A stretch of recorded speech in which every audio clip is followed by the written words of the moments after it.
Hello guys, स्वागत है हमारे यूट्यूब चैनल VC क्लासेस पे। आज हम लोग का क्लास चौथा होगा यानी फोर्थ क्लास होगा और 32 नंबर क्वेश्चन देखेंगे। ठीक है, तो देखिए 32 नंबर क्वेश्चन क्या कह रहा है। 32 नंबर कह रहा है कि बहुलक बराबर 3 गुने, वहाँ पे गुना है, डैश -2 माध्या। तो हम वहाँ पे क्या डैश की जगह पे क्या भरेंगे। तो हम लोग जानते हैं फार्मूला कि बहुलक बराबर 3 गुने माध्यक क्या होता है, 3 गुने माध्यक -2 माध्य होते हैं। ध्यान रखिएगा, ये फार्मूला बहुत ही इंपॉर्टेंट है। ठीक है, बहुलक बराबर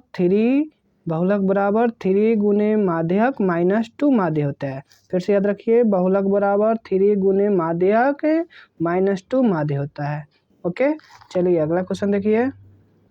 अगला क्वेश्चन 33 नंबर कह रहा है कि किसी बिंदु की y अक्ष से दूरी क्या कहलाती है। जब भी यहाँ y दे तो हम लोग x का वैल्यू लिखेंगे यानी x निर्देशांक, और x निर्देशांक को क्या कहते हैं, भुज कहा जाता है। क्या कहता है, भुज। जब क्वेश्चन है किसी बिंदु की y अक्ष की दूरी उस बिंदु को क्या कहलाती है, तो जब y लिखे तो हम लोग x का वैल्यू लिखेंगे। x को क्या कहते हैं, x निर्देशांक, और x को क्या कहा जाता है, भुज कहा जाता है। तो इसका आंसर क्या होगा, भुज या x निर्देशांक। और ध्यान रखिए, जब यहाँ y के बदले x लिखेगा, क्या लिखेगा, x लिखेगा, तो उस x के बदले हम लिखेंगे y निर्देशांक, और y निर्देशांक को क्या कहते हैं, तो कोटि कहा जाता है। y निर्देशांक को क्या कहा जाता है, कोटि कहा जाता है। समझ में आ गया। फिर से देखिए, जब यहाँ y लिखे तो x का निर्देशांक x को कहा जाता है भुज।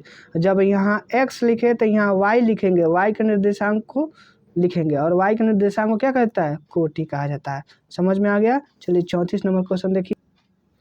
34 नंबर क्वेश्चन कर रहा है, बिंदु 15-8 की दूरी मूल बिंदु से कितना होगी। देखिए, जब भी कहे मूल बिंदु से दूरी निकालने के लिए, तो क्या लिखेंगे, √x1 का स्क्वायर माइनस y1 का स्क्वायर। ठीक है, ध्यान रखिए। फिर मूल बिंदु के यहाँ माइनस की जगह क्या लिखेंगे, प्लस लिखेंगे। मूल बिंदु से दूरी क्या होगा, √x का स्क्वायर प्लस y का स्क्वायर। तो यहाँ देखिए कोऑर्डिनेट दिया है, निर्देशांक दिया है, बिंदु 15 और 8 दिया है। तो 15 हमारा x का वैल्यू होगा था, और 8 क्या हो जाएगा, हमारा y का वैल्यू। तो 15 का स्क्वायर कर दीजिए प्लस 8 का स्क्वायर कर दीजिए और रूट लगा दीजिए। तो 15 का स्क्वायर कितना होता है, 225, और 8 का स्क्वायर कितना होता है, 64। इसको जोड़ कर निकालिएगा तो कितना होगा, 289 हो जाएगा। किसका स्क्वायर रूट होता है, तो 17 का। यानी मूल बिंदु से 15-8 की दूरी कितना हो गया, 17 यूनिट। ठीक है, चलिए 35 नंबर क्वेश्चन देखिए। 35 नंबर कह रहा है कि समांतर श्रेणी 2, 7, 12 डैश डैश का 10वां पद क्या होगा। सबसे पहले यहाँ से a का वैल्यू निकालिए। a का वैल्यू कितना हो गया, 2 हो गया। ठीक है, और d निकालिए। तो d निकालने का क्या फार्मूला होता है, अगला माइनस पिछला, यानी 7 में से 2 घटाइए कितना हो जाएगा, 5 होगा। हमसे 10वां पद पूछा है, यानी t10 बराबर क्या लिख सकते हैं, a प्लस 10 है तो 10 में से 1 कम कर दीजिए, क्योंकि n-1 होता है ना, a प्लस n-1 होता है। तो 10 में से कीजिएगा तो कितना होगा, 9d हो जाएगा। चलिए a का वैल्यू कितना है, 2 है, प्लस 5, d का वैल्यू कितना है जी, 5 है, और यहाँ कितना है, 9 है। तो यहाँ 9 लिख दीजिए, 9 × 5, ठीक है ना, इन 5, यानी 2 प्लस 9 5 कितना होता है, 45। तब 45 और 2 कितना हुआ, 47, यानी 47 हो जाएगा। तो इसका हम लोग का कितना होगा, 10वां पद कितना आंसर हो जाएगा, 47। चलिए 36 नंबर क्वेश्चन देखिए। 36 नंबर कह रहा है कि यदि एक त्रिभुज के एक कोण की समद्विभाजक रेखा त्रिभुज की मध्यिका हो तो वह त्रिभुज क्या होती है। देखिए, कोई कह रहा है कि कोई एक समद्विभाजक रेखा त्रिभुज की क्या है, मध्यिका हो।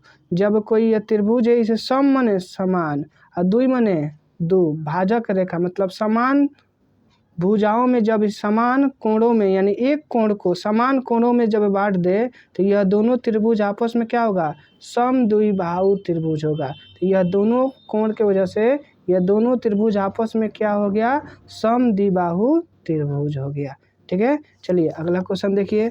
अगला क्वेश्चन का पाई क्या है, तो पाई सिर्फ को ले पाई, तो यह एक अपरिमेय संख्या है। जैसे इसका मान पूछ दे, यानी जैसे यहाँ 38 नंबर पूछा है कि 22/7 क्या है, तो यह एक परिमेय संख्या है। क्या है? यह एक परिमेय संख्या। ध्यान रखिए, पाई एक संख्या क्या है, तो अपरिमेय। 22/7 क्या है, तो परिमेय संख्या। पाई एक अपरिमेय, पाई का वैल्यू जब पूछे तो वह हो जाएगा परिमेय संख्या। ठीक है, चलिए अब अगला 39 नंबर देखिए क्वेश्चन क्या। 39 नंबर कह रहा है कि 44 मीटर परिधि वाले वृत्त की त्रिज्या क्या होगा। तो यह वृत्त की परिधि है, तो वृत्त की परिधि बराबर क्या फार्मूला होता है, 2πr होता है ना जी। तो 2πr, तो सी का वैल्यू यानी परिधि का वैल्यू दिया है 44, तो यहाँ लिखेंगे 44। ओके, चलिए बराबर कितना लिखेंगे, 2 पाई का वैल्यू कितना होता है जी, 22/7 इंटू आर। देखिए 22 और दूना कितना होता है 44, 44 से यहाँ क्या हो जाएगा, कैंसिल हो जाएगा। और ई वाला 7 इसके यहाँ पे आ जाएगा, तो हमारा आर बराबर कितना हो जाएगा, 7 हो जाएगा। ठीक है, यानी रेडियस बराबर कितना निकल गया, 7। हम लोग का आंसर हो गया। 40 नंबर कह रहा है बिंदु 2, 3, 4, 1 के बीच की दूरी क्या होगी। तो देखिए ये एक सीधी रेखा है, यहाँ पे एक बिंदु है और यहाँ एक बिंदु है। दोनों का कितना कोऑर्डिनेट है, 2,3, और फिर यह कितना है जी, 4,1। तो दोनों के बीच की जब दूरी पूछे तो दूरी बराबर फार्मूला क्या होता है, तो दूरी बराबर फार्मूला होता है रूट अंडर, क्या होता है जी, root under x1 minus x2 का होल स्क्वायर, क्या होता है, x2 का whole square plus y1 minus y2 का होल स्क्वायर, यह फार्मूला है। ओके, फिर बराबर के नीचे बराबर रखेंगे, रूट लगाएंगे। अब देखिए यह हो गया x1, ये हो गया x2। ठीक है, तो यह 2 में से 4 जाएगा तो कितना हो जाएगा, यह 2 में से 4 जाएगा तो -2, तो -2 बचा, तो -2 का स्क्वायर करेंगे तो कितना होगा, 4 होगा। तो यहाँ लिखेंगे 4, लिख दिए। फिर देखिए 3 में से 1 जाएगा तो कितना होगा, 2, क्या बचेगा, 2 बचेगा ना, तो 2 का स्क्वायर करेंगे तो कितना हो जाएगा, 4, प्लस करेंगे 4, तो 4 कितना होता है, 8, यानी हो गया रूट अंडर 8। 8 किसका स्क्वायर रूट है, तो 2√2 का। कैसे 2√2 आ गया जी, तो 2 का स्क्वायर किए तो 4, और 4 दूना कितना होता है, 8, तो यानी 4 2 का स्क्वायर रूट हो गया, लेकिन 2 किसी का नहीं है, इसी को रूटे में रख देंगे। चलिए अब अगला क्वेश्चन कल देखेंगे, फिर 40 क्वेश्चन के बाद। ठीक है, यदि वीडियो अच्छा लगे तो लाइक कीजिए कम से कम, और कैसे लग रहा है तो बताइए कमेंट में। ठीक है, चलिए थैंक यू। अगला क्वेश्चन फिर कल मिलेगा।